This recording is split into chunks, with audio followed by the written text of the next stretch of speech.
dag skal I synge gospel, og næste gang, så skal I slå på tromme her i kirken. Prøv at forestille jer 50 konfirmander med hver sin tromme. Det er noget af en oplevelse, og det bliver godt. I dag, har vi haft Helene og Søren på med hensyn til gospelsang, og nu vil de løfte jer igennem en gospelgudstjeneste. Nogle af jer har allerede øvet på salmer også, så I kan være med. Temaet i aften, det er at være en gave til verden. At være en gave til verden, det er vores egentlige formål. Og det er kærligheden til fællesskabet, at være gave til verden.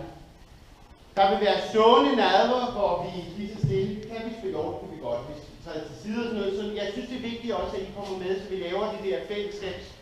Spise noget, selvom det bare er symbol, fordi det er kærlighedsmåltid. Så kom med jer, der har lyst til det. Når det er sagt, så er der kun at læne os tilbage og høre de 9 bedeslag, og så starter vi med Halleluja. Halleluja! Efter bedeslagen. Lad os få bedeslagen.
Man bliver ikke lykkelig af at have fokus på sig selv. At være en gave til verden, at give kærlighed, det er at være i sit rette element. Den verden, den kan have mange facetter, men for 5-6.000 år siden, der beskrev man den paradisiske tilværelse i det gamle testamente, som var så smuk og så rigtig, som man næsten kan ryste på hovedet og tænke, nå, tænkte de sådan også dengang. Og det er profeten Esajas, der skriver. Men der skyder en kvist fra Isais stup. Et skud går frem fra hans rod. Over ham hviler Herrens ånd. Visdom og indsigtsånd. Rådets og styrkes ånd. Kundskab og Guds frygtsånd. Han lever og ånder i frygt for Herren. Han dømmer ikke efter, hvad hans øjne ser, fælder ikke dom efter, hvad hans ører hører. Han dømmer de svage med retfærdighed, fælder retfærdig dom over landets hjælpeløse. Han slår voldsmanden med sin munds stok, og med læbernes ånde dræber han den uretfærdige. Retfærdighed er bæltet om hans længer, trofasthed bæltet om hans hofter. Og endnu mere om paradiset står han. Ulven skal bo sammen med lammet. Panteren ligger sammen med gildet. Kalv og ungløve græsser sammen. En lille dreng vogter dem. Koen og bjørnen bliver venner. Deres unger ligger sammen, og løven æder strå som oksen. Spædbarnet leger ved slangens hule. Det lille barn stikker sin hånd ind i hugormens hul. Ingen volder ondt eller ødelæggelse på hele mit hellige bjerg, for landet er fyldt med kundskab om Herren, som vandet dækker havets bund. På den dag skal Israels rodskud stå som et banner for folkeslagene. Til ham skal folkene søge, og hans bolig skal være herlighed. Amen.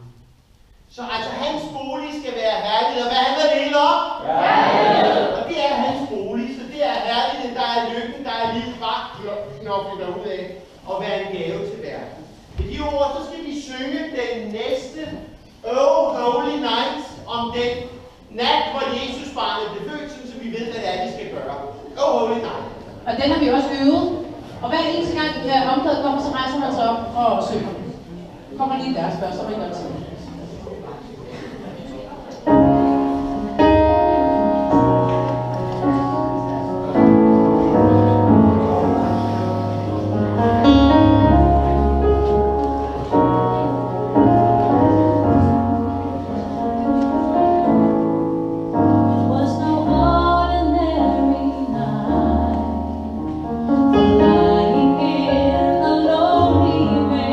Was the Holy Jesus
enten som den kærlighed, man selv skal yde, eller den kærlighed, man skal modtage, så bliver det lige meget. Så går det forbi. Det handler den her tekst om, det er Jesus, der fortæller om, hvad der sker, når kærligheden kommer.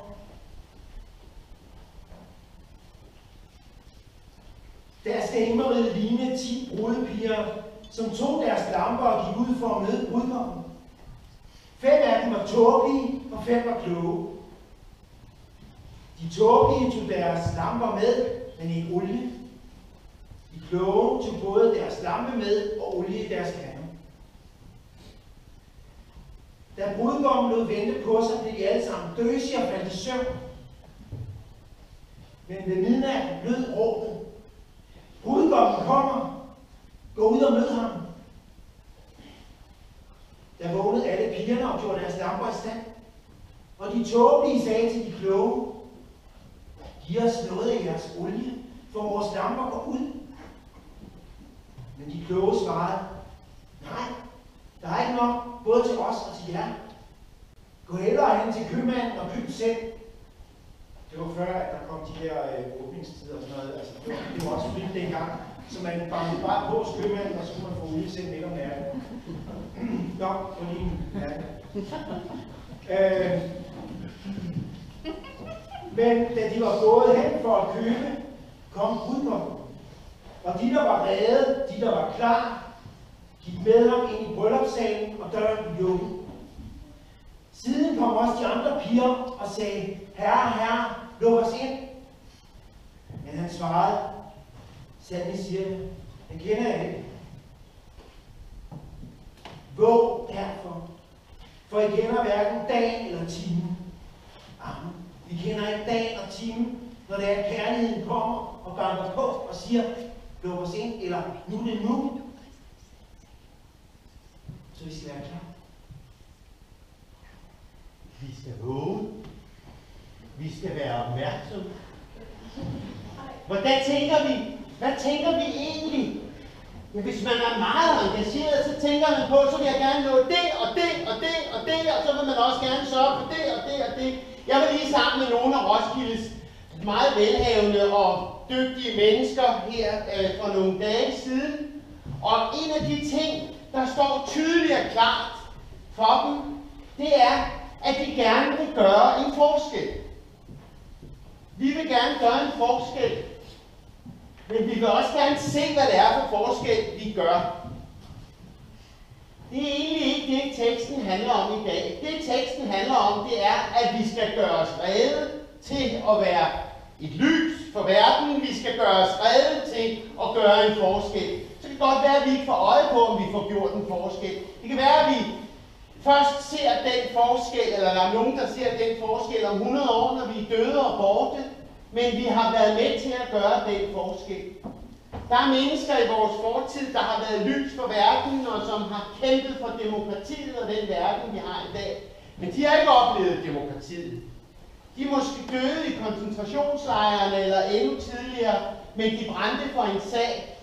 Og det handler om i denne her tekst, det er at være lys for andre, at være kærlighed for andre.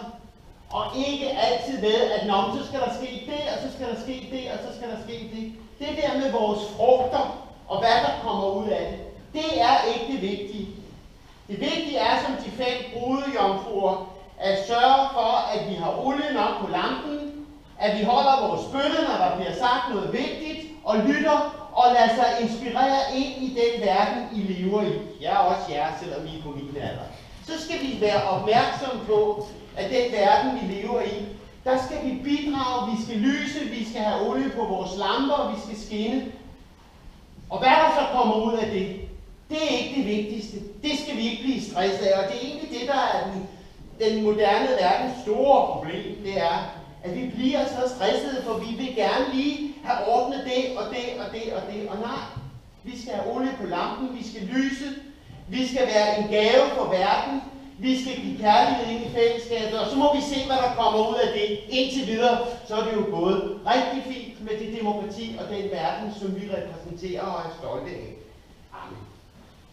Med de ord, så skal vi synge den næste, og det er Nobody But You, Lord. Så nu skal vi altså henvende os til Gud og sige, okay, det er din tur til at...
det vil gå dem godt, at det vil gå hele verden godt, og at jeg selv kan finde en uddannelse, et job, som jeg kan lide.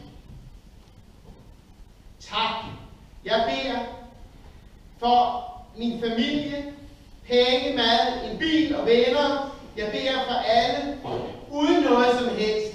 Dem, som ikke har nogen venner, ikke noget mad, og dem, som har mistet deres familie i krig, og på en anden måde, for eksempel henretning. Jeg beder for at få rigtig mange penge og 20 biler til 1 million mindst.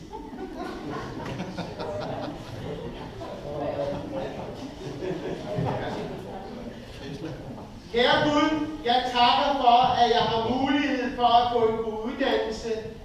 Jeg beder for alle dyr og mennesker kommer til at få det lige så godt, som jeg har det her, og jeg beder for, at krigene stopper. Kære Gud, tak for, at vi lever, og at der er en dag i morgen. Jeg beder for, at alle dem, jeg elsker, også har en dag i morgen, ligesom mig. Jeg beder for, at vi kan ende krig og had og elske i stedet for. Kære Gud, tak. Jeg beder for alle de soldater, der venter på at komme hjem til deres familie. Og så beder jeg for de fattige, at de får mad på bordet. Kære Gud, tak. Jeg beder for alle de kræftramte. Jeg håber, de kommer af med deres sygdom. Og så beder jeg for, at alle må have det godt. At de får mad på bordet og en seng at sove i. Og så lad os bede Fader vor sammen, mens Gunnar tænder de sidste lys. Lad os tænde lys i verden. Lad os bede en bøn. Fader vor, du som er i himlen, helliget blive dit navn og komme dit rige. Ske din vilje som i himlen, således også på jorden. Giv os i dag vores daglige brød, og forlad os vores skyld, som også vi forlader vores skyldnere. Og led os ikke i fristelse, men fri os fra det onde. For dit er riget og magten og æren i evighed. Amen. Lad os blive en gave for verden. Lad os tænde lys for verden. He knows my name.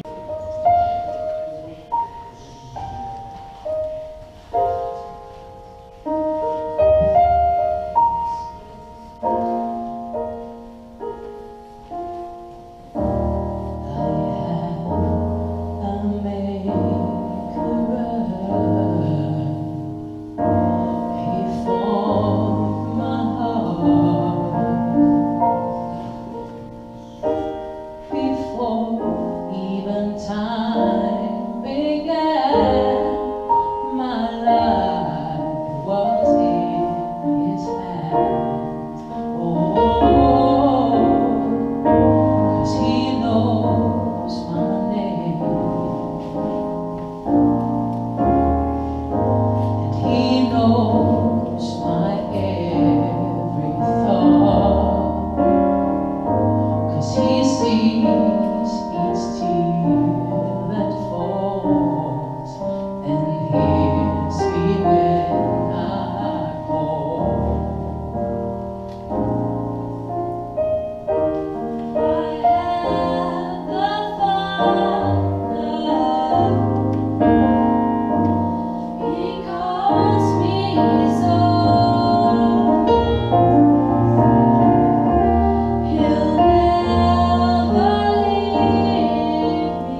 vi har set op til rigtig længe.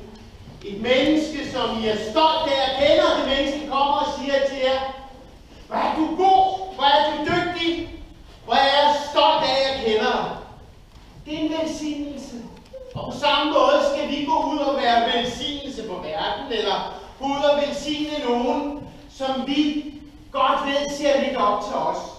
Og nu vil Gud velsigne jer, så jeg skal bede jer rejse jer og modtage Herrens velsignelse, modtage Herrens krammer. Herren velsigne dig og bevare dig. Herren lade sit ansigt lyse over dig og være dig nådig. Herren løfte sit åsyn på dig og give dig fred. I Jesu Kristi navn. Og så skal vi synge.